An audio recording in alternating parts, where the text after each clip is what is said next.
जय श्री कृष्ण। श्री अद्वैत गदाधर श्री वासदि गौर भक्तवृंद। हरे कृष्ण कृष्ण कृष्ण हरे हरे, हरे राम राम राम हरे हरे।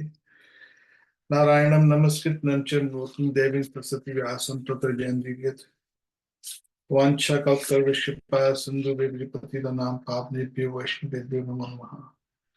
तप्त कांचन गौरांगी राधे वृंदावनेश्वरी विश्वानुसुत देवी प्रणमामि हरिप्रिये। नमो ब्रह्मण देवाय गो ब्राह्मण कृष्ण गुंदाय नमो नमः। आप सब भक्तों का बहुत हार्दिक स्वागत है और हम भगवत गीता के ऊपर चर्चा करने की चेष्टा कर रहे हैं। और दूसरे अध्याय भगवत गीता में जो आत्मा और शरीर के विषय में भगवान अर्जुन को बतला रहे हैं, सबसे उत्तम जो आत्मा का तत्व है, आत्मा तत्व जो है वो भगवान कृष्ण में जो गीता में बतलाया है भगवान कृष्ण जी ने, उससे ऊपर आपको कहीं और नहीं मिल सकता है। और हम कुछ सप्ताह से दूसरे अध्याय के ऊपर इसके विषय में चर्चा कर रहे हैं। और पिछले सप्ताह हमने चर्चा की थी कि जो आत्मा है, नैनम छिदन्ति शस्त्राणि नैनम दहति पावका न चैनम कलध्यान को न शोषित मारुता। भगवान अर्जुन को कहते हैं ये जो आत्मा है ये किसी शस्त्र के साथ नहीं काटी जा सकती, आग के साथ जलाई नहीं जा सकती, और पानी के साथ जल के साथ भिगोई नहीं जा सकती, और हवा के साथ सुखाई नहीं जा सकती। फायर प्रूफ है, वाटर प्रूफ है, एयर प्रूफ है। सो दोबारा फिर उसी बात को भगवान समझाते हैं गीता के 25वें श्लोक में कि ये जो आत्मा है अर्जुन, ये अकल्पनीय है। हमारी कल्पना के हिसाब से हम इसके बारे में समझ नहीं सकते हैं, जो साधारण व्यक्ति है भक्त के सिवा। क्योंकि भक्त क्या है कि भक्त भगवान की जो गीता के अंदर जो उपदेश है और जो वैष्णवों के मार्गानुगमन चलते हुए, वैष्णव के मार्ग के ऊपर चलते हुए वो इसको बहुत आसानी से समझ जाते हैं। इसीलिए भगवान कहते हैं बहु नाम जन्म नामन्ते ज्ञानवान नाम प्रवर्तते वासुदेव सर्वमिति स महात्मा स दुर्लभ। महात्मा कोई भी हो सकता है, परंतु वास्तविक जो महात्मा है, महात्मा नस्तु मम पार्थ। महात्मा की डेफिनेशन भगवान आगे बताते हैं तो कि महात्मा जो है वास्तविक में एक सेकंड, महात्मा नस्तु मम पारस, हे पार्थ मेरी शरणागति वो महात्मा लेता है। महात्मा नस्तु मम पार्थ दैवी प्रकृति में आश्रिता, जो देवी जो भगवान की जो आ, अध्यात्म जो शक्ति है, भक्ति है, उसका आश्रय लेता है। और ये जो भगवान के प्रति, कृष्ण के प्रति, विष्णु के प्रति और आत्मा के जो ज्ञान है, ये हर कोई नहीं समझ सकता है। तो यहाँ भगवान कहते हैं कि वो अकल्पनीय है, क्योंकि अदृश्य है, अव्यक्त अवक्त अचिंत्य, दिखाई नहीं दे रही आत्मा। भगवान गीता के दूसरे अध्याय के 25वें श्लोक में कहते हैं अव्यक्त, ये व्यक्त है, दिखाई नहीं दे रही, और अकल्पनीय है। जो चीज दिखाई ना दे उसको उसकी कल्पना नहीं कर सकते, तो कैसे समझेंगे उसको। अपवर्त्य है, और ये परिवर्तन भी नहीं होती है। जो आत्मा है स्थायी ही रहती है। शरीर परिवर्तन होता है, आत्मा परिवर्तन नहीं होती। एक तो यहाँ पर दूसरे अध्याय के 25वां जो श्लोक है उसमें स्पष्ट भगवान कहते अवक्त तो अदृश्य है, दिखाई नहीं दे रही, अकल्पनीय है, इसकी कल्पना नहीं कर सकते, और ये चेंज भी नहीं होती। शरीर चेंज होता है। शरीर में 6 अवस्थाएं आती हैं। जो भक्त उसको लिखना चाहते हैं वो लिख के रख लें। 6 अवस्थाएं आती हैं हर एक के जीवन में। वो मनुष्य है या पशु है या पक्षी है, पेड़ पौधे हैं, इनमें 6 अवस्थाएं आती हैं। आत्मा 6 अवस्थाओं से गुजरती है। इस भौतिक संसार में भौतिक प्रस्तुति में 6 अवस्थाओं से गुजरती है। कैसे? पहले वो जन्म लेती है, और जन्म लेने के बाद आत्मा को शरीर जन्म लेने में आत्मा जन्मती नहीं है, आत्मा वही है, मगर आत्मा को जो शरीर में जब जाता है, अलग अलग शरीर है, जलजान लक्षाणी सार लक्ष्मी, जो 84 लाख योनियां हैं, उनमें कैसे जाती है आत्मा, कैसे उसमें सफर कैसे करती है इस शरीर में। पहले उसको एक शरीर मिला जाता है, जन्म होता है, शरीर मिलता है, उसको जन्म कहते हैं। फिर जो शरीर है वो बढ़ जाता है, बढ़ता है, थोड़ा सा छोटा सा बच्चा होता है, फिर बढ़ना शुरू होता है, और फिर थोड़ी देर वो रहता है, जैसे बचपन आता है तो बचपना थोड़ी देर रहता है, बचपना थोड़ा सा खत्म हुआ, जवानी जवानी भी आती, फिर वो भी थोड़ी देर रहती है, बुढ़ापा आता है, वो भी थोड़ा रहता है।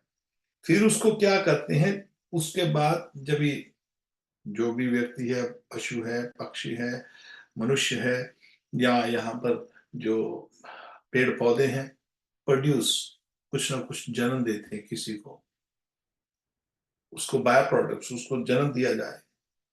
फिर जो शरीर होता है वो ड्विंडल, क्षीण होता जाता है, अंत में मृत्यु हो जाती है। 6 अवस्थाओं में ये हमारा शरीर जो 6 अवस्थाएं प्राप्त करता है।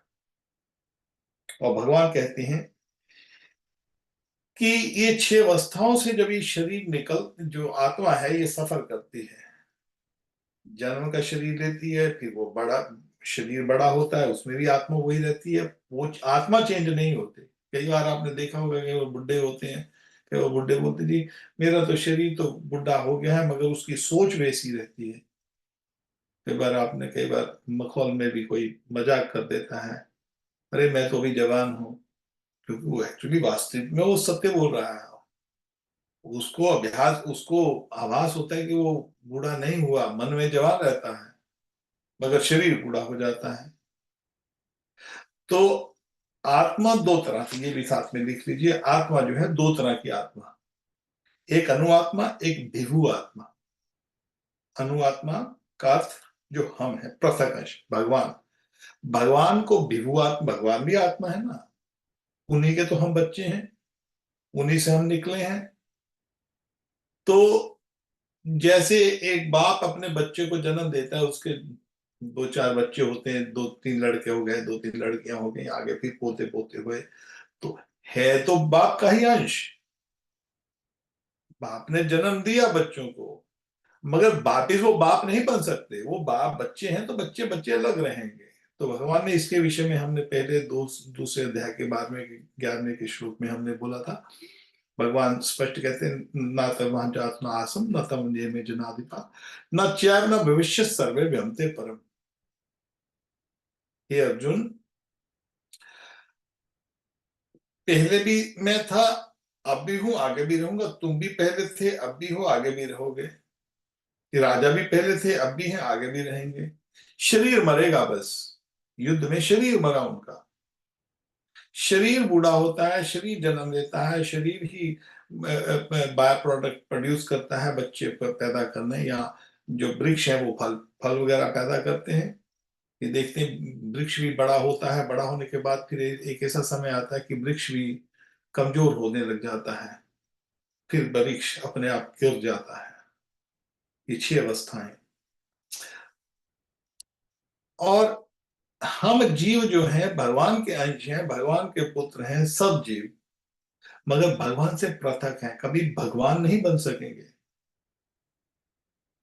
जीव का संबंध भगवान से है, जीव या ये संसार में रहे या अध्यात्म वैकुंठ में रहेगा, दो ही जगहें हैं, तीसरी जगह है नहीं। और जो लोग तीसरी जगह जाते हैं फिर वो भटकते हैं। उसका अर्थ क्या हुआ कि इसके बारे में पहले मैं एक आपको श्लोक बता दूं, जो गीता का दूसरे अध्याय का 29वां श्लोक, क्योंकि यहाँ पर भगवान ने 25वें श्लोक में कहा कि ये आत्मा जो है अदृश्य है, दिखाई नहीं दे रही, ये अकल्पनीय है, हमारी कल्पना से परे है, और ये चेंज नहीं होती। जो जो शरीर की 6 चेंजेस होती है, उसके साथ उसको इफेक्ट नहीं पड़ता।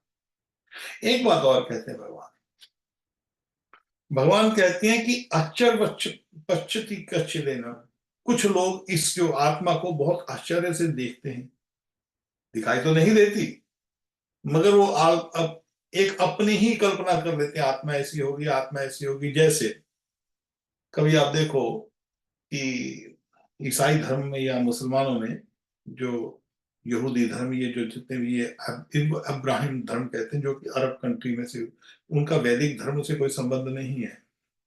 तो उनको ये कल्पना है कि जी जब मरेंगे तो हम उसके अंदर कब्र में डाल देंगे, तो जब वो दिन आएगा, रेस्ट इन पीस, वो कहते हैं रेस्ट इन पीस। वो शरीर को ही आत्मा समझ रहे हैं, बोलते हैं जी ये शरीर है वहां पर पड़ा रहेगा, कब्र में दबा दो, फिर एक क्यामत का दिन आएगा, जिसको इंग्लिश में जजमेंट डे कहते हैं, उर्दू में और क्यामत का दिन कहते हैं। क्यामत के दिन में फिर वो सब इकट्ठे खड़े हो जाएंगे, और फिर सब लोग जाएंगे, तो फिर वो जो सो कॉल्ड गॉड, जो भी गॉड होगा, तो उसके बाद जब जाएंगे तो फिर वो निर्णय करेगा, जो उसके अच्छे होंगे उसको अपने पास रखेगा, जो बुरे हैं उनको क्यामत में भेज देगा, नरकों में सड़ते रहेंगे ताउम्र, कभी निकलेंगे। उनका एक अपना सिद्धांत है। तो फिर वो सोचते हैं कि इनको रेस्ट इन पीस, ये पीस, ये शांति में रेस्ट कर रहा है। कई बार आपने देखा RIP लिखा होता है।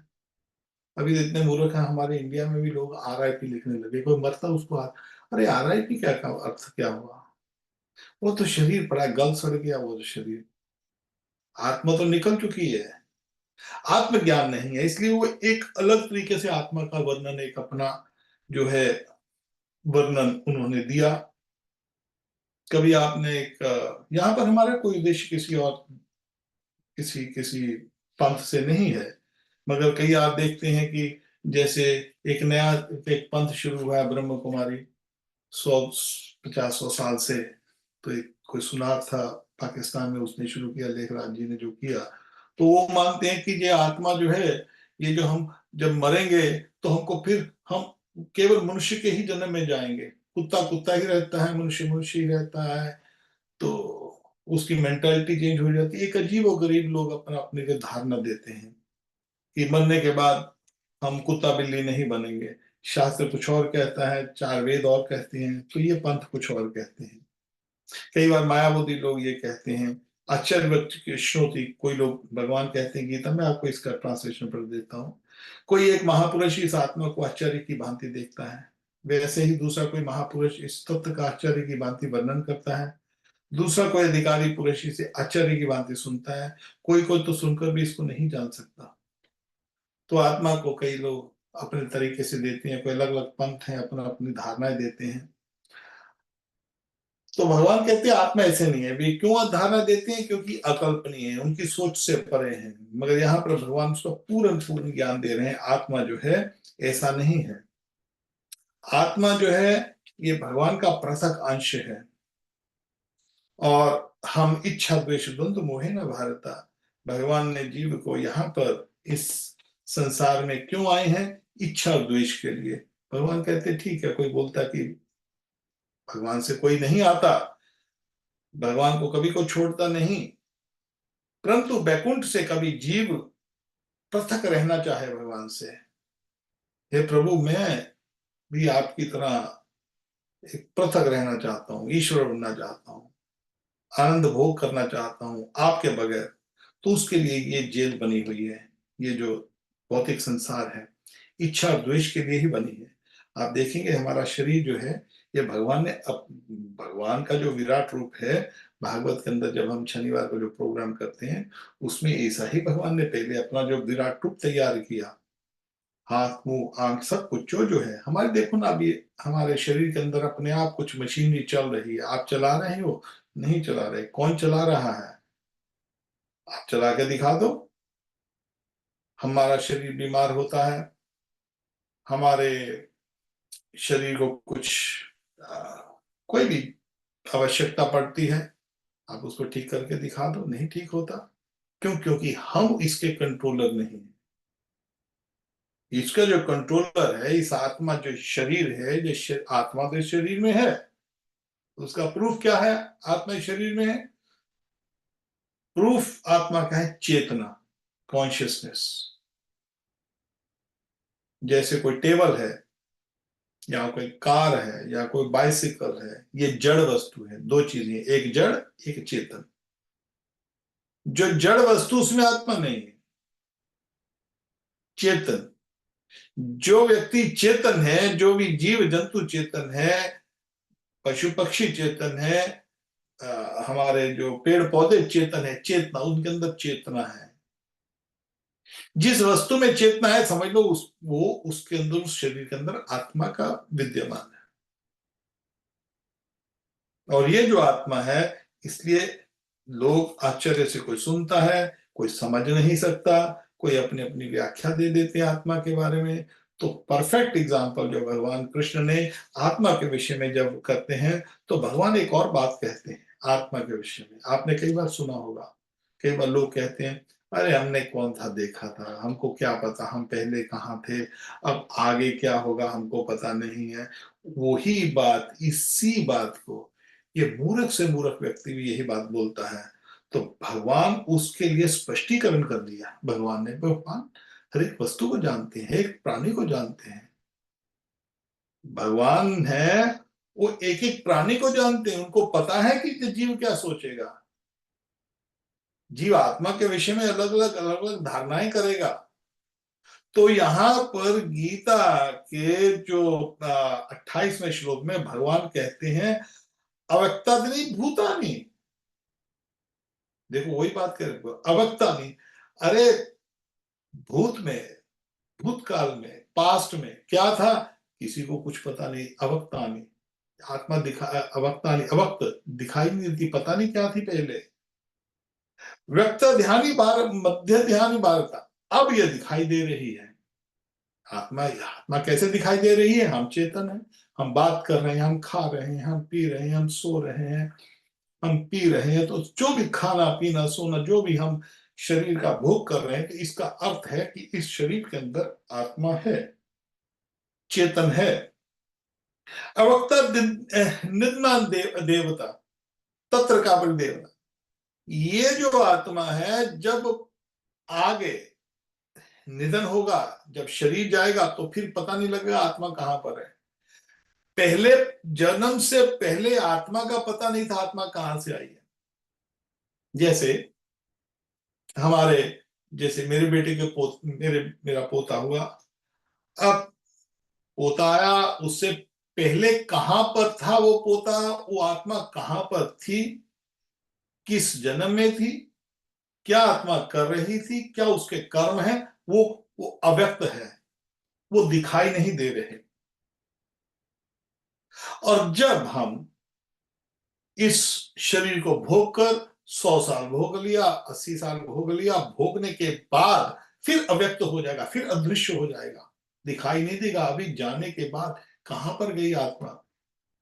भगवान यही बात कह रहे हैं, हे अर्जुन, जो ये जो आत्मा है, इस शरीर में आने से पहले व्यक्त थी। अव्यक्त क्या कहते हैं, जो व्यक्त, जो दिखाई ना दे रही। इस शरीर में आने से पहले वो दिखाई नहीं दे रही थी। अब जब मर जाएंगे, ये शरीर मर जाएगा, निधन, निधन हो जाएगा, मर जाएगा, जब ये शरीर निधन हो जाएगा, तो निधन के बाद भी अव्यक्त हो जाएगा, पता नहीं लगेगा कहां पर आत्मा गई है। भगवान उसके बारे में 15वें अध्याय के 15 श्लोक में कहते हैं, भगवान सर्वस्य चाहम हृदय सृष्टो मत स्मृति ज्ञानम अपोहनम च वेद सर्वे अहम में वेदो वेदांत वेदवी वेद चाहम। 15वें अध्याय का 15वां श्लोक, इसको लिख के रख लो, बहुत बढ़िया श्लोक है ये। जब आएंगे तब फिर उसकी और चर्चा करेंगे। भगवान कहते हैं, जो 15वें अध्याय का जो 15वां श्लोक है, सर्वस्य चाहम हृदय सृष्टो। अरे मैं, जो भगवान है, भगवान कहते हैं कि मैं सर्वस्व, हर एक के हृदय में बैठा हूं। भगवान परमात्मा, हम आत्मा, हम ईश्वर, ईश्वर मीन कंट्रोलर। कोई परिवार को कंट्रोल कर रहा है, कोई देश को कंट्रोल कर रहा है, ब्रह्मा जी जैसे ब्रह्मांड को कंट्रोल कर रहे हैं। सब ईश्वर, ब्रह्मा भी ईश्वर, जीव जंतु भी ईश्वर। ईश्वर का अर्थ है कंट्रोल करना, ईश्वर। मगर परम ईश्वर जो है, परम ईश्वर, उससे ऊपर और कोई ईश्वर नहीं है, जो सब ईश्वरों का ईश्वर है। इसीलिए उसको परमेश्वर कह देते हैं कई बार। भगवान का नाम परमेश्वर, परमेश्वर कर रहा है, या कई बार कहते हैं परमात्मा कर रहा है। परमात्मा। भगवान कहते हैं कि दो चीजें मैंने बताई ना, आत्मा दो तरह, एक विभु, एक जो स्वयं अंश जो हम हैं, और एक भगवान। भगवान कहते हैं कि सर्वस्य चाहम हृदय सन्निष्टो, में हर एक आत्मा के संग संग बैठा हूं, उसके संग हृदय में बैठा हूं। सर्वस्य चाहम हृदय मते स्मृति ज्ञानम अपोहनम, मेरे से उसको स्मृति आती है कि क्या करना है क्या नहीं करना है। मेरे से उसको ज्यादाश्त भूल जाता है, कुछ बुलाना होता है तो मैं ही बुलाता हूं उसको। और सर्वचाहम हृदय सृष्टो मत स्मृति ज्ञानम अपोहनम च, ज्ञान भी मैं ही देता हूं, भगवान कहते हैं। अब भगवान क्यों कर रहे हैं अवक्तानी, ये दोनों श्लोक हैं जो 2:28 और 15 कनेक्शन है इनका, बहुत गहरा कनेक्शन है दो श्लोकों का। 2:28 में भगवान कहते हैं भगवत गीता के कि पहले जो आत्मा है पहले अव्यक्त थी, किसी को पता नहीं था पहले क्या कर रही है। निधन होने के बाद, मृत्यु के बाद पता नहीं लगेगा कहां पर गई है। और ये बीच में विद्यमान है अवक्ता नहीं, अब ये जो व्यक्त हो रही है अभी दिखाई दे रही है, इसको हम अपना जीवन कहते हैं। मगर आगे भगवान फिर बताएंगे, जो भक्त को पता होता है निधन के बाद आत्मा किस अवस्था में गई है, उसके विषय में भगवान कहते हैं उसको पता लग जाता है कि ये व्यक्ति किस अवस्था में मृत्यु हुई है, इसकी चेतना कैसी है, इसके कर्म कैसे हैं, उसके निर्धारित के ऊपर अंत में जब व्यक्ति शरीर छोड़ता है किस अवस्था में छोड़ रहा है, तो भक्त को उसकी अवस्था में पता लगता है अब इसको यहाँ पर इसका ऐसा शरीर, ये इसकी आत्मा यहाँ पर इसकी गति हुई होगी। गति कहते हैं जैसे गति चलता है कोई व्यक्ति, बोलते हैं ना जैसे कार की गति क्या है, कार की गति, गति गति है जो चलना। तो उस आत्मा की क्या गति हुई है, कैसे शरीर में वो जाएगी उसके बाद, वो यहाँ पर आगे उसके विषय में चर्चा करेंगे भगवान। मगर भगवान कहते हैं, क्यों कहा भगवान ने कि मत स्मृति ज्ञानम पोहनम च, भगवान हमको बुलाते हैं, भगवान ने ही हमको बुलाया है। ये अवक्त क्यों अवक्त कर दिया हमको, पिछले जन्म का क्यों नहीं याद, भगवान ने जानबूझकर बुलाया। कभी हमको याद रह जाए तो हम यहाँ पर भोग नहीं कर सकते, इस जीवन में रह नहीं सकते। कई बार हम देखते हैं जीवन में ऐसी ऐसी घटनाएं हो जाती हैं कि व्यक्ति चाह कर भी भुला नहीं सकता, भूलना चाहता है। उस सिचुएशन में, उस अवस्था में, ऐसी अवस्था होती है जीवन के अंदर कई बार हम उसको भूलना चाहते हैं कि हम नहीं, मेरे को याद, बहुत डर लगता है मेरे को याद कर कर। तो कई बार लोग उसको जब नहीं भूल सकते, कई बार लोग आत्महत्या तक कर लेते हैं, कई बार लोग नशे का सहारा ले लेते हैं, क्योंकि उस परिस्थिति को भूलना चाहते हैं।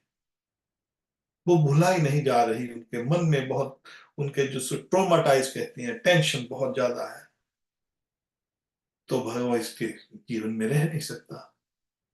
अब मान लो किसी व्यक्ति का पिछले जन्मों का याद रह जाए, कि मान लो कोई किसी पशु में, उसका पशु योनि में हो, वो अफ्रीका के जंगल में घूम रहा हो, और ऊपर से शेर आ जाता है तो शेर उसके ऊपर अटैक करता है, कितना भय होता है।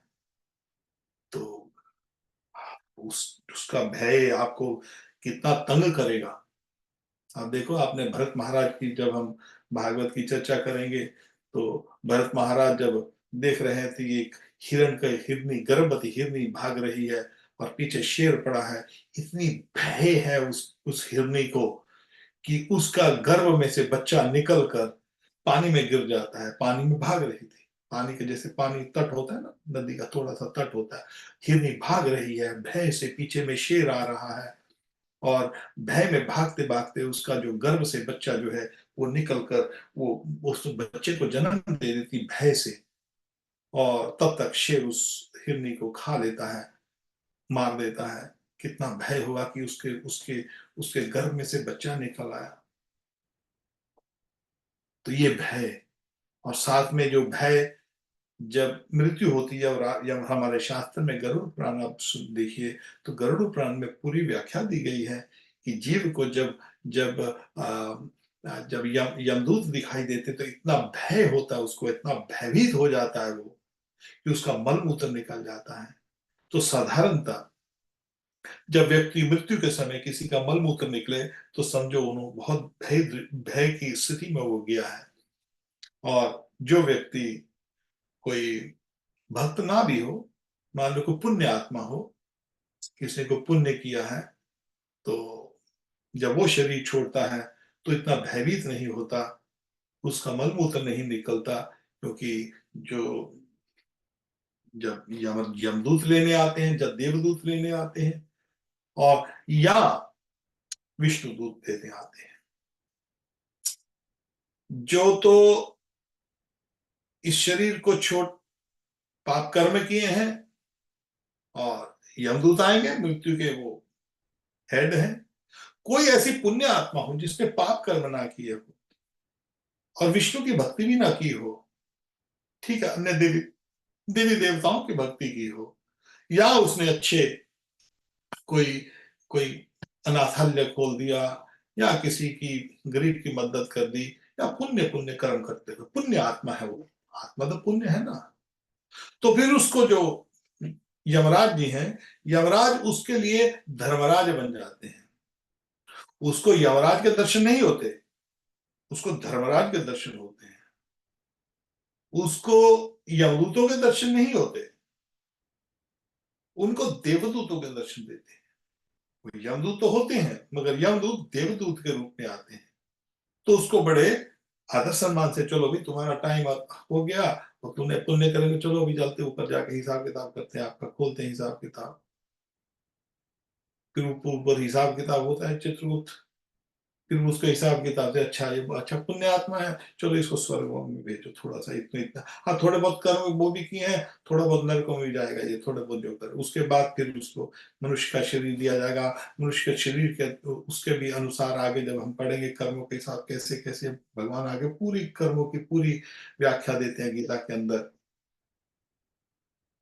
तो भगवान हमको भुला देते हैं पिछले जन्म का, ताकि हम इस जन्म में इस भोग कर सकें, जैसा जैसा भोग पिछले जन्मों में हमने उगाया है। जैसे हम, एक और बात आपको समझने में आसानी होगी, जैसे एक किसान है, किसान क्या करता है कि खेत के अंदर बीज डालता है।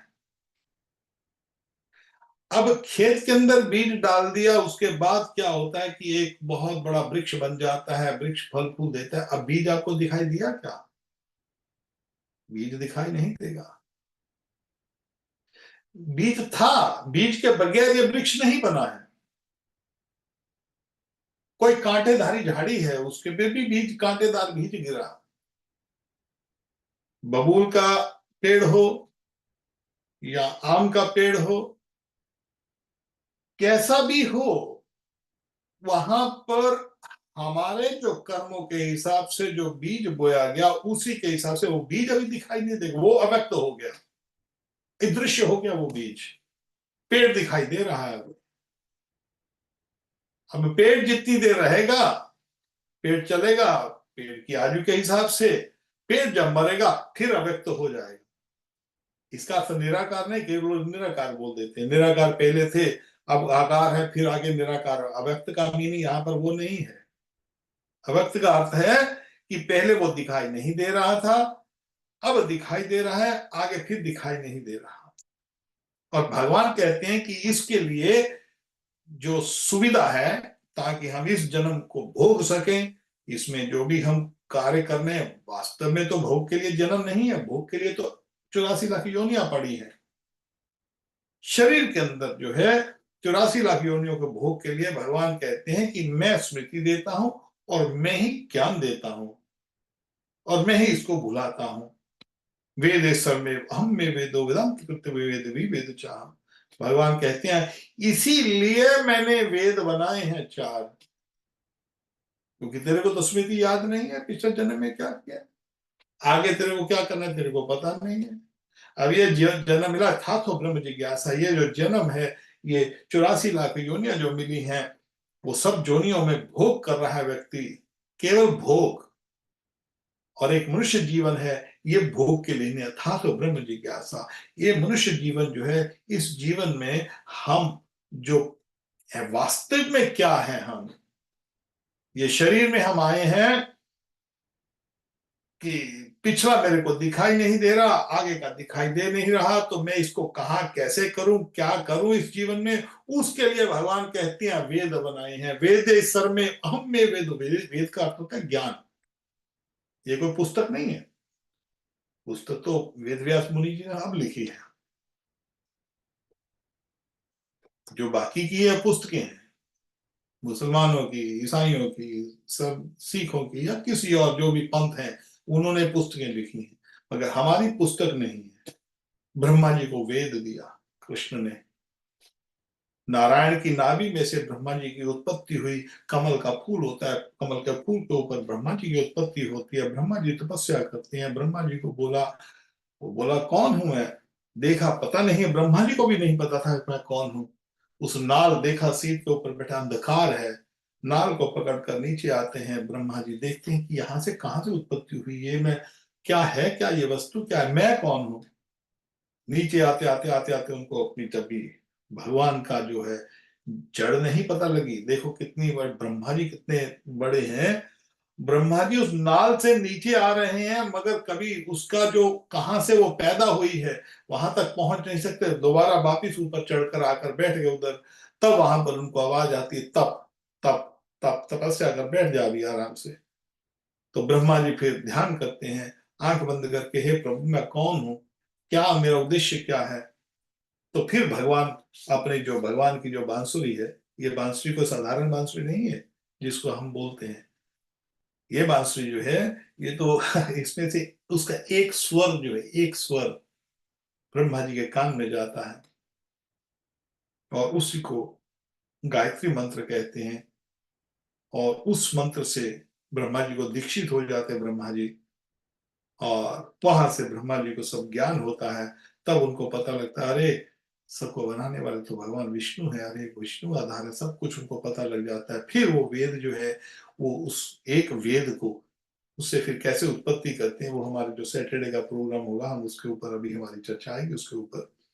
तो फिर वो ये सृष्टि को 33 करोड़ देवी देवताओं की उत्पत्ति होती है। सृष्टि में जो जितने भी है, जल है, थल है, आकाश है, अग्नि है, वायु है, इसकी उत्पत्ति होती है। फिर मन बुद्धि अहंकार की उत्पत्ति होती है। और उसके बाद इनका मिश्रण होता है। मिश्रण होकर फिर ये शरीरों की उत्पत्ति होती है। शरीरों के अंदर 84 लाख योनियों की उत्पत्ति होती है। तो भगवान कहते हैं कि 15वें अध्याय में भगवान कह बताते हैं गीता में कि अर्जुन वेदे सर्वे हम में वेदो वेदांत कृत वेद भी वेद चाह। जो वेद हैं मैंने बनाए हैं हम जीव के लिए, ताकि हम उनको जान सकें इस अवस्था में, क्योंकि पहले तो हमको पता नहीं था क्या है, आगे पता नहीं होगा क्या होगा। अब जानोगे तो पता लग जाएगा। तो भगवान कहते हैं उसके लिए वेद बनाए हैं। वेद सर्वे हम में वेदो, और वेद बनाए किसने हैं, मैंने बनाए हैं। और वेदों को जानने वाला कौन हूं, मैं तो पूरी तरह जानता हूं, मैंने ही तो बनाए हैं। वेदों में किसको जानना है। कई बार आप देखते हैं ना, आर्य समाज में जैसे वो वेद को तो मानते हैं मगर भगवान को नहीं मानते। वो बोलते हैं निराकार है। उसके लिए भगवान ने दोबारा देखो 2:28 2:29 में बोल दिया था, अरे लोग कुछ बोलते जाएंगे, कोई आत्मा को कुछ बोलेगा, कोई निराकार बोलेगा, कोई ऐसे बोलेगा, कोई बोलेगा क्यामत के दिन उठोगे, कोई बोलेगा ये है, कोई वो बोलेगा। तो वो बोलते जाए। वेद समय हम में वेदो वेदांत कृत वेद भी वेद चाह। वेदों में, वेदों का उद्देश्य है केवल मेरी प्राप्ति जीव के लिए। और यहाँ पर बहुत जो, ये बहुत ही उत्तम श्लोक है, बहुत जानने वाला श्लोक है हमारे लिए। कि ये भगवान कहते हैं दूसरे अध्याय के 28वें श्लोक में, भगवान कहते हैं पहले मैं अव्यक्त था, आगे भी जो, सॉरी, जो आत्मा पहले दिखाई नहीं देती है, आगे भी दिखाई नहीं देगी, अब दिखाई दे रही है चेतन के थ्रू। जैसे कभी आप देखोगे बादल, सूर्य बादल से ढक जाता है, थोड़ी सी रोशनी दिखाई देती है, तो पता लग जाता है दिन चढ़ गया है। उसी तरह जब चेतन चेतन अवस्था दिखाई देने लग जाए, तो इसका मतलब इसके अंदर आत्मा विद्यमान है। जब आत्मा निकल जाएगी तो वो चेतना नहीं रहेगी। तो ये एक और बात बहुत जरूरी है इस यहाँ पर, जो भगवान बता रहे हैं कि ये जो जीवन है, ये जीवन है, ये अस्थाई है। भगवान ने बोला ना अस्थाई है। भगवान कहते हैं ना अकल्पनीय, अदृश्य, अपवर्त्य। ये जो जीवन है, ये एक, आप कह सकते हैं जैसे एक आप मेले में जाते हैं, दुनिया का मेला मैं हूं अकेला, ना लेना ना देना मगन रहना। ये दुनिया, ये जो जीवन है एक मेले की तरह है। आप मेले में जाते हो, बच्चों को लेके जाते हैं, बच्चे खूब खाते हैं, उधर पॉपकॉर्न खाया, आइसक्रीम खाई, ये खाया वो खाया, बच्चे भी बहुत खुश होते हैं, पेरेंट्स भी बहुत खुश है, चलो जी बच्चों को लेके आए हैं। तो बच्चे बहुत आनंद से कभी ये झूले पे जाएंगे, कभी ये झूले पे जाए, और बड़े खुश होते हैं बच्चे। मगर वो मेला जो है 1-2 घंटे का मेला होता है, उसके बाद वापिस आ जाना पड़ता है। ये जो जीवन है, ये केवल एक मेले की तरह है। और हमारी जो प्रस्तुति होती है, हर एक परिस्थिति बदलती रहती है। भगवान ने एक और बात कही है, आप कभी गीता के यहाँ पे, ना शोचित तुम अर्हसी। भगवान कहते हैं तस्मात् देव विदित्वायनम न शोचिन तुम अर्हसी। गीता के दूसरे अध्याय के जो 25वें श्लोक में भगवान कहते हैं कि ना शोचिम तुम अर्हसी, अरे तुम इसके लिए इतना शोक शोक मत करो। इस शरीर के लिए तुम इतना शोक कर रहे हो अर्जुन। अर्जुन का अर्थ है हम सब लोग, हम सब लोग को भगवान बता रहे हैं कि तुम इतना शोक कर रहे हो, ना शोचिम तुम हंसी, अरे इतना शोक मत करो। दोबारा फिर भगवान कह रहे हैं उसी बात को, फिर दोहराते हो दूसरे अध्याय के 27वें श्लोक में। एक श्लोक के बाद भगवान ने फिर उसी बात को दोहराया, जास्तसी ध्रुवम मृत्युम ध्रुवम जन्म तस्य तस्मात् परिणाते ना शोचिम तुम हंसी। अरे तुम इसके लिए शोक मत करो। दोबारा फिर शोक किया, बता रहे हमको, क्योंकि हम शोकग्रस्त रहते 24 घंटे, कोई ना कोई चिंता। अब दोबारा फिर उसी बात को भगवान कह रहे हैं, व्यक्त से पहले व्यक्त थी, दोबारा फिर उसी श्लोक पे आ रहा हूं मैं, ताकि हमको समझ लग जाए। अरे अर्जुन, पहले पता नहीं था, मृत्यु के बाद पता नहीं, अब ये विद्यमान है। तस्मात् सर्वाणि भूतानि न तम शोचुम तम अर्हसि। 3 बार देखो,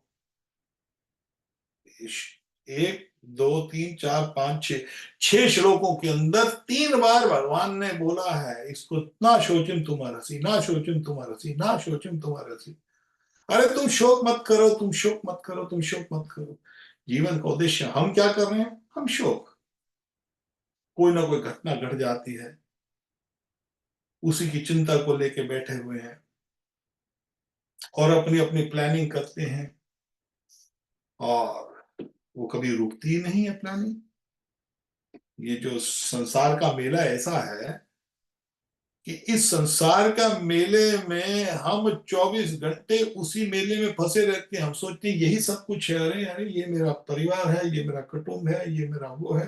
मेरे को एक घटना याद आती है, वहां पर जो इंद्रदेव था, देवताओं की सभा चल रही थी, तो वहां पर बृहस्पति जी आए, देवताओं के गुरु हैं, और इंद्र खड़ा नहीं हुआ। अब जीव को सिखाने के लिए कि इंद्र जैसा इतना बड़ा राजा, उसको भी कर्मों का भोग करना पड़ेगा, कभी वो गलती करेगा उसको भी उसका भोग करना पड़ेगा। जो ये बोल दे जी हम करो, हमने ये किया, अरे हमको तो माफ हो जाएंगे, ठाकुर जी माफ, अरे ऐसे माफ क्यों करेंगे? आप गलती से जो भी, जाने अनजाने कभी आपने मर्डर किया है तो आपको सजा मिलेगी। आपने कोई अवैध अवैध कोई कुछ कर्म कर दिया है तो उसका आपको भुगतान करना ही पड़ेगा। आप गाड़ी चला रहे हो, गाड़ी चलाते चलाते आपने गलती से वो जो गाड़ी के जो नियम नहीं, कानून पास आपने किए, तो नियम तोड़ दिया, सामने पुलिस वाला खड़ा है, वो पकड़ेगा, वो आपको फाइन देगा ही देगा। वो बोलेगा मैं नहीं जानता, तेरे को पता था कि नहीं पता था? अरे महाराज जी हमको पता नहीं था। इंडिया में तो फिर भी शायद छोड़ दें, वेस्टर्न कंट्री में वो कभी नहीं छोड़ेंगे। और साथ में वहां तो या तो कैमरे लगे हैं, बस अपने आप घर आपके टिकट आ जाएगी। अरे कैमरे वाले को बोलो, अरे जी कैमरे वाले मेरे को गलती हो गई, मेरे को पता नहीं था यहाँ पर नियम ऐसा होता है। तो कैमरे वाला आपको कुछ नहीं बोलेगा, कैमरे वाला बोलेगा भैया आपको टिकट कटनी पड़ेगी। आप कोई बुरा कर्म करते हो, कोई पाप करते हो, अवैध स्त्री संग, अवैध पुरुष संग, या कोई कोई और कुकर्म करते हो, तो वो कैमरे वाला आपको नहीं बोलेगा, उसका तो आपको भुगतान करना ही पड़ेगा, टिकट मिलेगी मिलेगी आपको। तो यहां पर एक बात देखने वाली है, भगवान की दैवी हैश गुण में मम माया द्योत्या ममेरिय प्रत्यंते माया में तंत्रते, भगवान की माया इतनी, ये जो भगवान की माया इतनी कठोर है कि उस उसके अंदर हम ऐसे घुल गए हैं, हम देख रहे हैं, हम रह रहे हैं, हम बोलते हैं यही सब कुछ है। आप एक देखिए, एक बात देखिए, आप जब हम रहते हैं परिवार के संग, ये परिवार ही बहुत इंपॉर्टेंट है, मेरे बच्चे, मेरे पोते, मेरे पोती, मेरे माँ, मेरे बाप, या मेरा भाई बहन बंधु सखा, यही बहुत ज्यादा उसको महत्व दिखाई दिखाई दिखाई देता है कि इसके बगैर मैं रह नहीं सकता हूँ, यही महत्वपूर्ण। काम धंधा सब जगह, तो मान लो आप एक दो हफ्ते के लिए कहीं पर आप जाते हो, किसी किसी दूसरे शहर में, चलो भी ऐसा करते हैं, बहुत काम कर लिया, अब चलो हम थोड़ा सा रेस्ट करने चलते हैं, थोड़ा घूम फिरने चलते हैं। तो ठीक है, आप घूम फिरने गए, शिमला विमला घूमने गए, या कहीं भी, दार्जिलिंग शिमला जो भी, तो आप वहां पर जाते हो हफ्ते के लिए। अब वहां पर जाते हो, क्या करते हो वहां पर? वहां पर गए, होटल में कमरा लिया, बोलता व्यक्ति, अरे मेरा होटल किधर है, मेरी वो चाबी किधर गई, मेरी चाबी, मेरा होटल। फिर बोलते हैं मेरी टैक्सी, अरे मेरी टैक्सी किधर गई, मेरी हमारी टैक्सी नहीं आई अभी तक, हमारी टैक्सी नहीं आई अभी तक। अरे हमारा होटल किधर है? ऐसा लगता है जैसे हमारा, अरे होटल ही मेरा है। कितने दिन के लिए होटल में गया है व्यक्ति? 4 दिन के लिए, हफ्ते के लिए। तुम्हारा ना होटल था, ना तुम्हारा होटल है, मगर हम बोलते हैं, अरे मेरा होटल, होटल के अंदर कमरा है, फिर बोलते हैं मेरा कमरा, ये कमरा ही मेरा है। देखो कितनी भगवान की माया, कितनी कितनी कठिन है। दैवी हर्ष गुणमयी मम माया द्रुत्या, इतनी द्रुत्य माया है भगवान की कि जीव गया घूमने के लिए, शिमला दार्जिलिंग घूमने के लिए गया, वहां जाते ही वो तो होटल मेरा होटल, मेरी गाड़ी, फिर बोलते मेरा ड्राइवर, ड्राइवर भी मेरा ही है। देखो, इसको माया कहते हैं। हम शिमला दार्जिलिंग गए तो मेरा होटल बन गया, मेरी गाड़ी बन गई, वहां से छोड़कर इंग्लैंड आए, इंग्लैंड घूमने गए या अमेरिका घूमने गए, वहां पर भी एक होटल लिया, फिर अरे ये मेरा होटल है, अरे मेरा होटल लंदन रोड पे मेरा होटल है। अच्छा, उस होटल में एक कमरा नंबर 150 मेरा ही है। पहले तो घर के अंदर बैठा हुआ था, अपने घर में बैठकर ये मेरा घर है, ये मेरी पत्नी है, ये मेरा बच्चे हैं, इसके लिए रो रहा था। और माया जाने नहीं देती, माया, इसी को माया कहते हैं। ये मेरा घर, ये मेरा पत्नी, ये मेरे बच्चे, इसी में अपना जीवन वो नष्ट हो जाता है, भजन छोड़ता नहीं, और बाद में मर जाता है, फिर कहाँ जाता है? जिसका चिंतन किया उसी के पास चला जाओगे। यम यम वापी स्वभावम तजन्ते कलेवरम तम तमावेति कौन्तेय सदा तत् सद भाव भाव आविदा। भगवान कहते हैं, मृत्यु के समय जैसा चिंतन करोगे वैसा तुमको जन्म मिल जाएगा, उसी जगह पहुंच जाओगे। जैसे अभी मैं आपके साथ बात कर रहा हूं, यहाँ पर ये जो कमरे की व्यवस्था है वो आपके कैमरे में दिखाई दे रही है। कोई फोटो खींचता है कैमरे वाला, कभी हम हंस रहे हैं तो हमारी फोटो हंसते हुए आएगी, रो रहा है, कैमरे का फोटो खींचा तो रोते हुए फोटो आ गई। तो जीवन के अंत में प्राण छोड़ते हुए यम यम वापी स्वभावम तजन्ते कलेवरम, भगवान कहते हैं ये कलेवरम, ये शरीर जब हम छोड़ते हैं, जैसी हमारी भावना होगी वैसा हमको दूसरा शरीर मिल जाएगा।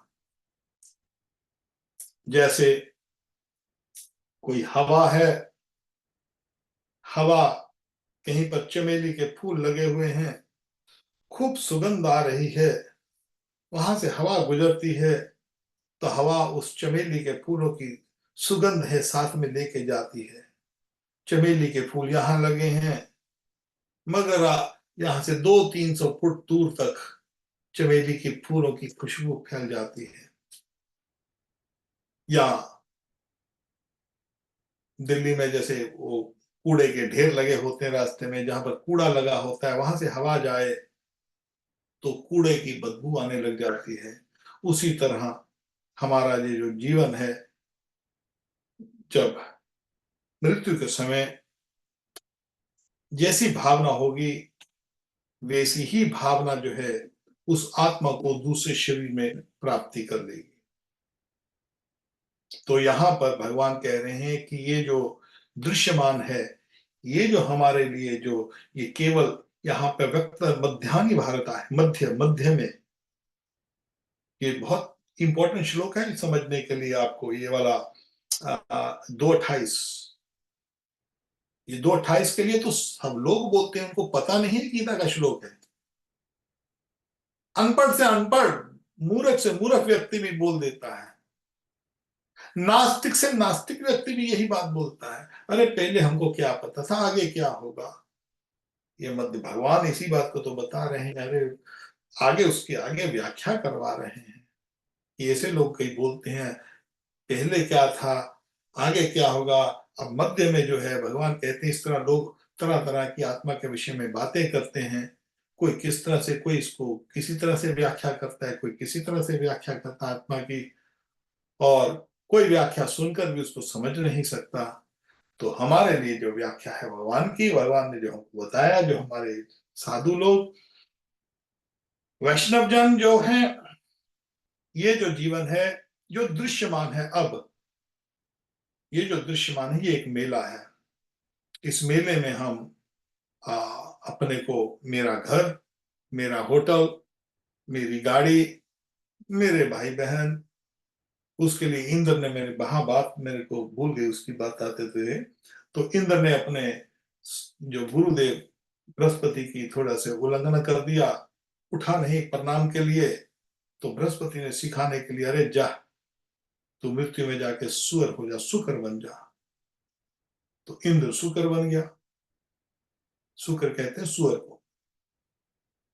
तो अब सुअर बना, ब्रह्मा जी को बड़ी दया आई। जो देवताओं का राज है वो तो संभल जाता है, कोई और इंद्र आके बैठ जाता है उसके लिए, क्योंकि अनंत कोटि ब्रह्मांड है, अनंत कोटि इंद्र है, अनंत कोटि देवी देवता, अनंत कोटि ब्रह्मा जी है।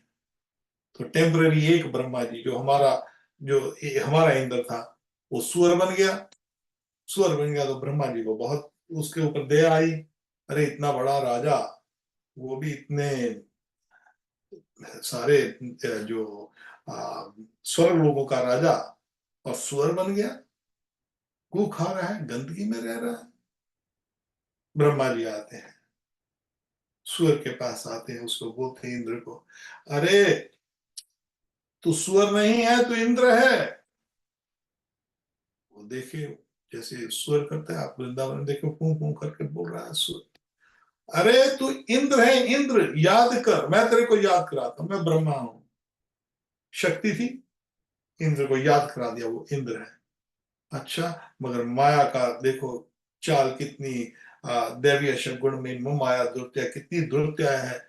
वो सुअर जो बैठा हुआ है, अच्छा मैं इंद्र हूं, अच्छा ठहर जाओ चलता हूं, चल गई, तेरे लिए स्वर्ग का राज पड़ा है। अरे ठहर जाओ, मेरे थोड़े से पिल्ले हैं, ये सुअर सुअर के बच्चे थे, पहले मैं इनको पाल लूं फिर जाता हूं।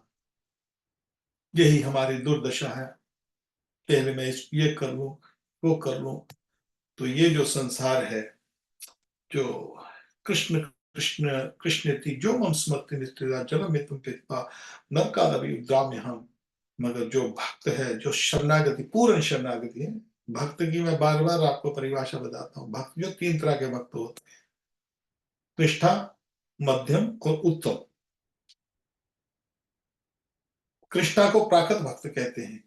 प्राकृत भक्त मीन अभी वो मटेरियलिस्टिक, भौतिक संसार में फंसा हुआ है।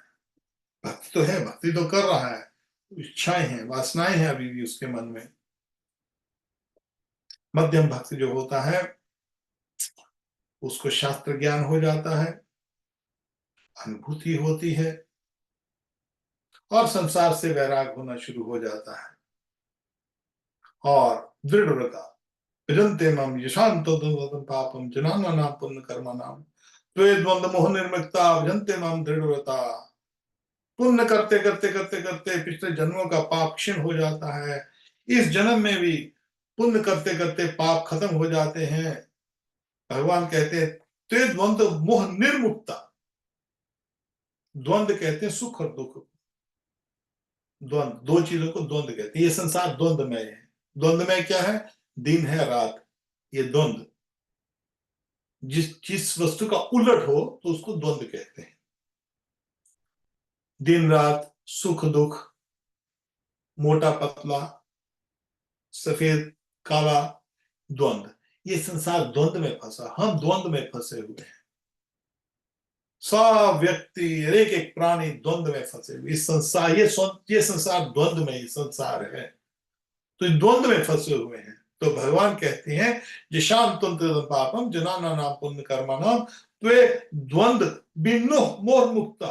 जो द्वंद से निकल जाता है, पुण्य करते करते करते करते, पुण्य ये एक दिन का काम नहीं है भक्ति का। आजकल तो मजाक बना हुआ भक्ति का। आता है, कंठी माला पहना, ये किया, 2 4 6 16 माला किया, बाद में गुरु बन जाता है। अरे ऐसे गुरु बना जाता है क्या?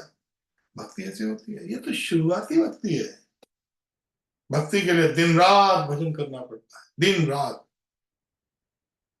बोले रात को सोते नहीं है, जो भक्त है वो नहीं सोते। 1 आध घंटा सो लिया बस। दिन रात हरे कृष्ण कृष्ण कृष्ण हरे हरे, हरे राम राम राम हरे हरे। दिन रात जन्म जन्म भजन करना पड़ता है। जो इस तरह भजन करता है, द्वंद से विमुख होकर भजनते में दृढ़ता, दृढ़ता यही जीवन है। मैं अभी बस, और कोई मेरा लक्ष्य नहीं है जीवन का। धन मेरा लक्ष्य नहीं है, परिवार मेरा लक्ष्य नहीं है, संसार मेरा लक्ष्य नहीं है, मान सम्मान मेरा लक्ष्य नहीं है, मेरे को कोई ना जाने। ये भक्ति में या वास्तविक में कोई न जाने, केवल ठाकुर, मैं ठाकुर का ठाकुर मेरे बस। संसार वाला कोई जाने नहीं है। जानेंगे भी कितने लोग जानते हैं? 2 4 20 10, उनसे मान सम्मान लेकर बड़ी मूर्खता है। जब वो दृढ़ता से व्रत करता है, दृढ़ता से दिन रात भजन करता है भगवान का, कृष्ण का स्मरण करता है, मध्यम अधिकारी, उसको मध्यम अधिकारी कहा जाता है। फिर 2 4 5 10 साल 16 माला कर दिया तो मध्यम अधिकारी बन जाएगा। 4 नियम मंगल आरती चलेगा जी, महाराज जी मंगल आरती जाते हैं, महाराज जी 16 माला करते हैं, महाराज जी 1000 10,000 20,000 चीले बना दिए। अरे ये मध्यम अधिकारी का लक्ष्य नहीं है, लक्षण नहीं है। ये मध्यम, ये तो कृष्णाधिकारी का लक्षण है। अभी शुरुआती भक्ति, प्राइमरी भक्ति, प्राइमरी स्कूल। मध्यम अधिकारी का लक्षण होता है द्वंद्व विमूढ़ता, जनते मंत्र, दृढ़ता से करते करते, फिर जब दृढ़ता से जब व्यक्ति को भगवत प्राप्ति हो जाती, जब भक्ति को भगवत प्राप्ति हो जाती है, तब उत्तम अधिकारी कहा जाता है। तो उसको शुभ सिद्धि, नाम सिद्धि, क्योंकि शुद्ध नाम के बाद अवस्था आती है, वस्तु सिद्धि, सबसे ऊपर वस्तु सिद्धि, तब उत्तम अधिकारी कहा जाता है। आजकल जो आता है उसको प्योर डिवोटी बोल दिया जाता है, ऐसे नहीं प्योर डिवोटी। तो यहां पर इस गीता के जो 28वें श्लोक में भगवान कह रहे हैं कि जो विद्यमान है, ये जो संसार है, ये विद्यमान दिखाई दे रहा है, ये दैवी यश गुण में मम आया था। हमको कैसे रहना है इस संसार में? कैसे रहें? जैसे जल में नाव, कभी देखेंगे नाव जो होती जल के अंदर होती है, बड़ा समुद्र है, समुद्र के अंदर नाव है, नाव पानी में है, इतना पानी है, इतना जल है, नाव जल के अंदर है, मगर वो जल है, नाव में नहीं आना चाहिए। जल नाव में आ गया तो नाव डूब गई। इसी तरह भक्त के लिए, जो वैष्णव है, जो कृष्ण का नाम ले रहे हैं, हरे कृष्ण कृष्ण कृष्ण हरे हरे, हरे राम राम राम राम हरे हरे, या विष्णु के जितने भी नाम ले रहा है, वैष्णव जो विष्णु का भक्त है, हम गौड़िया वैष्णव है, हमारे राधा कृष्ण हैं, मगर इसके संग जो दूसरी 4 संप्रदाय, 3 संप्रदाय हैं, उसमें भी वहां पर सीताराम सीताराम सीताराम जी की पूजा होती है। वो राधे हैं, विष्णु है, वही कृष्ण है, उसमें कोई अंतर नहीं है कि लीला भेद है। हम महामंत्र का जप करते हैं, कई संस्थाओं में, जो हमारे निम्बार्क संप्रदाय में है, राधे श्याम श्याम श्याम राधे राधे, राधे कृष्ण कृष्ण कृष्ण राधे राधे, ये भी जुगल मंत्र है। जो ये कर रहे हैं वो भी ठीक है।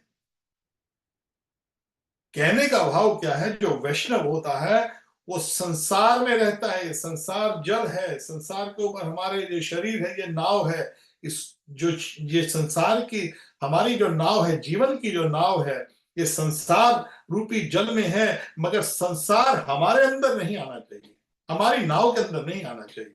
ये ध्यान रखना पड़ेगा हमको। आएगा, जरूर आएगा, आता है, शुरुआती में आता है, मगर आपको तुरंत उसको निकाल के फेंकना है।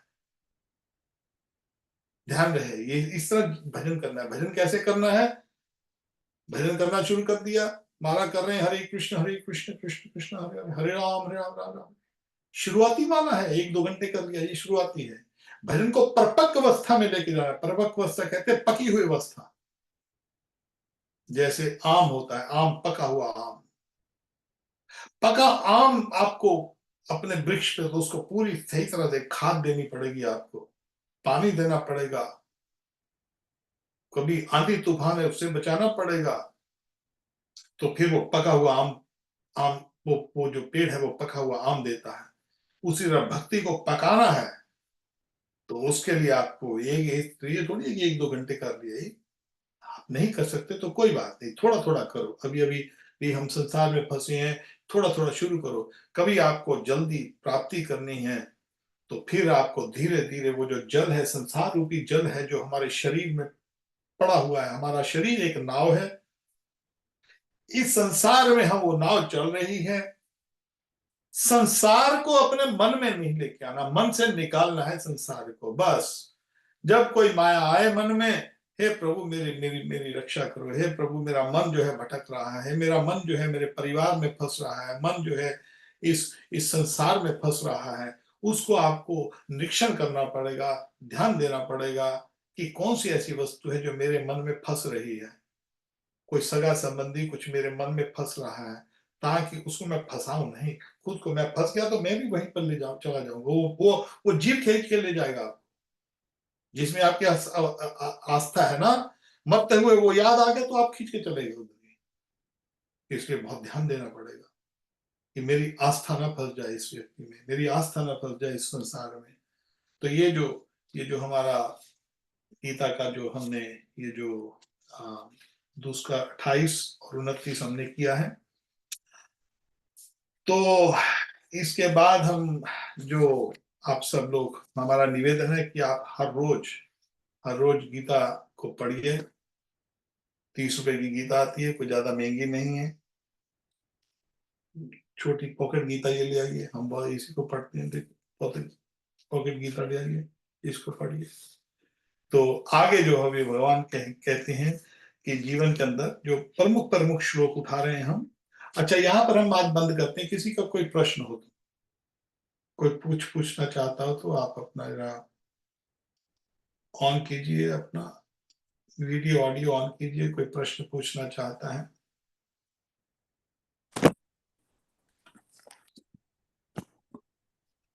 कौन बोला? राधे श्याम, बेनू माधुरी माता जी। हरे कृष्ण प्रभु जी, राधे राधे। क्या प्रश्न माता जी आपका? नहीं, प्रश्न तो कुछ नहीं है, there's no question. I was simply saying this the verse which we discussed, text 28, yeah, and that is about this manifest and unmanifest, yeah. Then again, basically there, you know, we find a similar verse, not exactly the same, yeah, but something similar to it in chapter 10 also. Chapter 10 of Bhagavad Gita, verse 30, verse 20, 10-20. अहम आत्मा गुणकेशा सर्वभूत आश्रय स्थिता अहम आदि च मध्य च भूतानामन्तमेव च. It's the soul basically, yeah. हम आत्मा गुणाकेश सर्वभूताश्रय, हम हम्म। आदिश मध्यम चा, हम्म। अंत में भी मैं ही हूँ, मध्य में भी मैं ही हूँ, नहीं, वो अलग है, वो बिगनिंग में भी मैं ही था। हाँ जी, वो अलग श्लोक, उसमें हाँ, वो, इट्स डिफरेंट, या हाँ, बट इट उसकी इज, व्याख्या अलग है। हाँ, हाँ, उसकी व्याख्या अलग है माता जी। ये आई जो नो, वो परमात्मा के लिए है, ये आत्मा के लिए है। ये एग्जैक्टली मैं भी बोल रही हूँ कि आत्मा हाँ। जो है पहले भी थी। हाँ, हाँ, कि हम बेसिकली आत्मा ही है, या नहीं, आत्मा तो है, मगर ये हाँ, जो पर्टिकुलर श्लोक है, इसका या, अर्थ है कि ये मध्य जो अब जो व्यक्त है, इस हाँ, जीवन के लिए ये श्लोक है। हाँ, वो जो श्लोक है, अहम आत्मा गुणाकेश, उसमें जो है भगवान अर्जुन को बुरा देते हैं गुणाकेश, कि जो जो संसार का, जो संसार रूपी है, जो उसकी शुरुआत है, जो मध्य है, जो अंत है, सब कुछ मैं हूं। वो संसार के लिए बोल रहे हैं, वो भगवान अपने लिए बोल रहे हैं।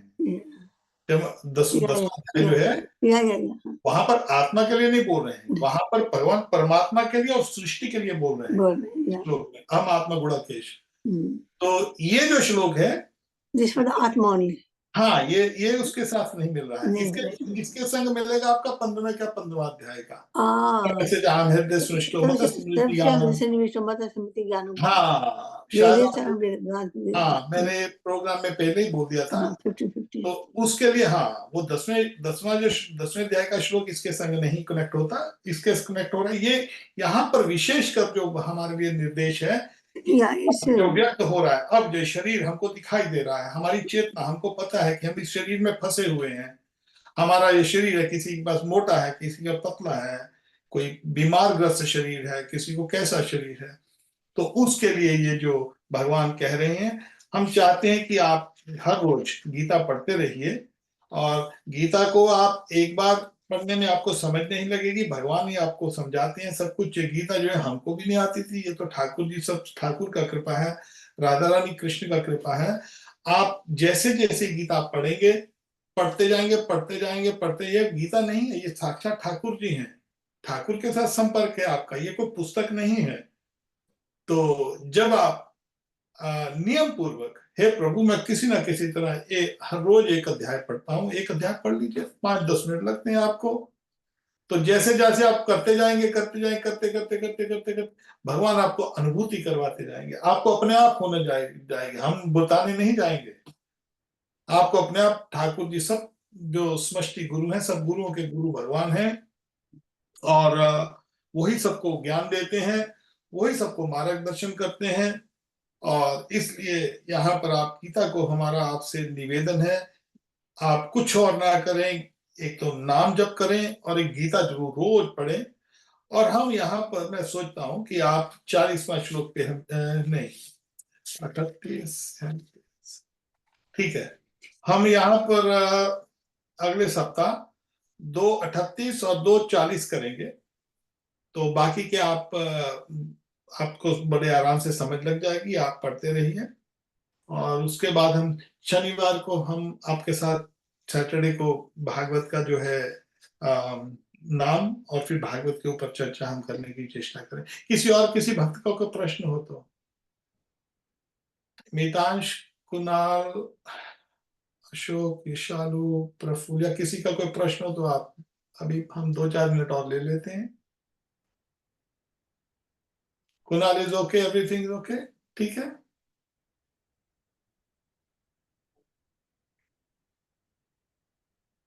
हाँ, ठीक है। ऑलराइट, सो हमारी आपसे यही निवेदन है कि आप नाम जप करते रहिए, और हर रोज गीता पढ़ते रहिए। कार्तिक की आपको बहुत बहुत बधाई हो, और राधा दामोदर जी आप पर खूब कृपा करें, ताकि आप भक्ति में इसी तरह बढ़ते रहिए। ठीक है। अनुभूति, अच्छा, अनुभूति अनुभूति जी ठीक है आप, क्या बेटा? राधे श्याम जी। राधे श्याम बेटा, समझ लग गई है? कुछ समझ लगती है कि नहीं लगती है? हाँ जी समझ आ रहा है। ठीक है बेटा, बस नाम जप करते रहो आप, ठीक है। हाँ जी। ठीक है बेटे, राधे राधे बेटे, राधे राधे राधे राधे राधे। राधे राधे। ओके, ऐसा भक्तों को राधे श्याम, जय प्रभुपाद, जय राधे निताई, श्याम, राधे श्याम। जय जय राधे।